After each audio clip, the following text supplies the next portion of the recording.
Halo, Assalamualaikum warahmatullahi wabarakatuh.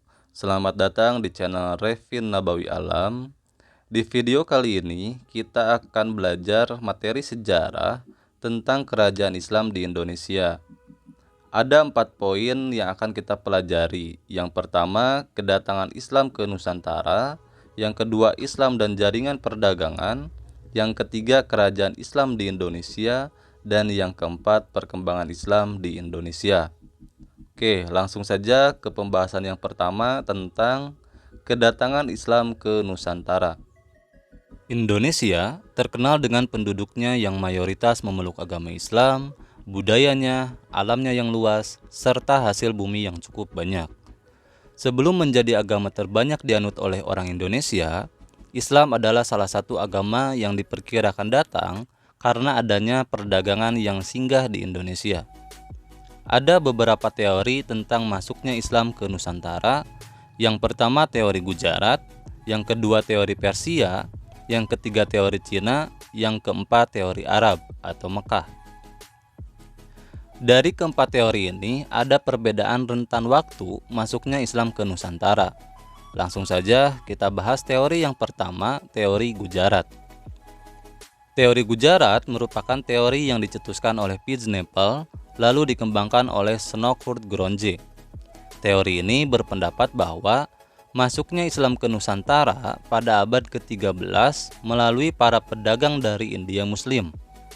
Bukti yang menguatkan teori ini salah satunya adalah makam Malik As-Saleh yang merupakan salah satu pendiri kerajaan Samudra Pasai yang memiliki batu nisan yang mirip dengan batu nisan yang ada di Gujarat. Selanjutnya yang kedua, teori Persia. Teori ini didukung oleh Umar Amir Hussein dan Jaja Diningrat. Teori ini menyatakan bahwa agama Islam masuk ke Nusantara dari bangsa Persia atau yang sekarang dikenal dengan negara Iran pada abad ke-13. Jaja Diningrat berpendapat bahwa tradisi dan kebudayaan Islam di Nusantara memiliki persamaan dengan Persia. Salah satu contohnya adalah seni kaligrafi yang terpahat pada batu nisan di Indonesia. Ada pula budaya Tobot di Bengkulu dan Tabuik di Sumatera Barat yang serupa dengan ritual di Persia setiap tanggal 10 Muharram. Akan tetapi, ajaran yang masuk dari Persia kemungkinan adalah Syiah, karena mayoritas pemeluk agama Islam di Indonesia adalah bermadhab Sunni.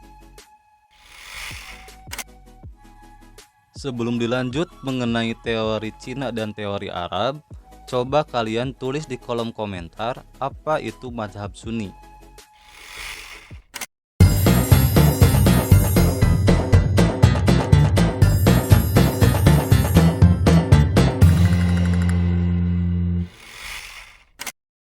Selanjutnya teori yang ketiga, teori Cina. Penyebaran Islam di Indonesia juga diperkirakan masuk dari Cina. Ajaran Islam berkembang di Cina pada masa dinasti Tang yang dibawa oleh panglima muslim dari kekhalifahan di Madinah semasa era Khalifah Utsman bin Affan, yakni Sa'ad bin Abi Waqqas. Menurut Jean Berly dalam bukunya menyebutkan relasi pertama antara orang Islam dari Arab dengan bangsa Cina terjadi pada 713 Masehi, yang diyakini bahwa Islam masuk ke Nusantara bersamaan migrasi orang-orang Cina ke Asia Tenggara, memasuki wilayah Sumatera bagian selatan pada abad ke-9. Bukti lainnya adalah banyak pendakwah Islam keturunan Cina yang punya pengaruh besar di Kesultanan Demak, yang merupakan kerajaan Islam pertama di Jawa seiring dengan keruntuhan Kemaharajaan Majapahit pada abad ke-13. Selanjutnya, teori Arab. Teori ini menyatakan bahwa Islam masuk ke Nusantara diperkirakan berasal dari Timur Tengah, tepatnya Arab. Teori ini didukung oleh Van Leer, Anthony Hurley-John, hingga Abdul Malik Karim Amrullah, atau sering disebut dengan Buya Hamka. Menurut Buya Hamka, Islam menyebar di Nusantara abad ke-7, awal-awal keislaman. Di dalam bukunya yang berjudul Sejarah Umat Islam menjelaskan, salah satu bukti Islam dibawa oleh orang-orang Arab ke Nusantara yaitu naskah kuno dari Cina yang menyebutkan bahwa sekelompok bangsa Arab telah bermukim di kawasan pantai barat Sumatera pada 625 Masehi. Di kawasan yang pernah dikuasai oleh kerajaan Sriwijaya itu juga ditemukan nisan kuno bertuliskan nama Syekh Rukunuddin di Barus Tapanuli bertuliskan huruf Arab yang wafat tahun 670 Masehi. Jadi abad berapa sih Islam masuk ke Nusantara? Jadi Islam masuk ke Nusantara abad ke-7. Lalu terjadi penyebaran-penyebaran sampai perkembangan Islam dan menghasilkan kerajaan Islam. Kerajaan Islam itulah yang masuk abad ke-13. Jadi bukannya Islam masuk abad ke-13, tetapi sudah jadi kerajaan. Banyak sejarah Islam yang dipelintir. Mana mungkin Islam masuk abad ke-13 langsung bisa buat kerajaan. Nah, jadi masuknya Islam itu abad ke-7, lalu mengembangkan keislamannya sampai menjadi kerajaan-kerajaan pada abad ke-13. Nah, selanjutnya, bagaimana caranya Islam bisa masuk ke Nusantara?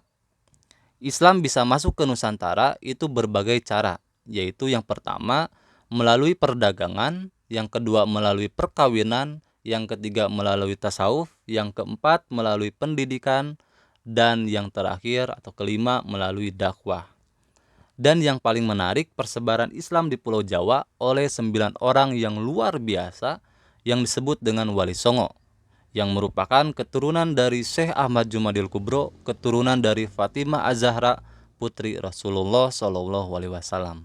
Oke, nah untuk materi kedatangan Islam ke Nusantara cukup sampai di sini, dan untuk materi selanjutnya akan kita pelajari di pertemuan yang akan datang. Selamat belajar, terima kasih.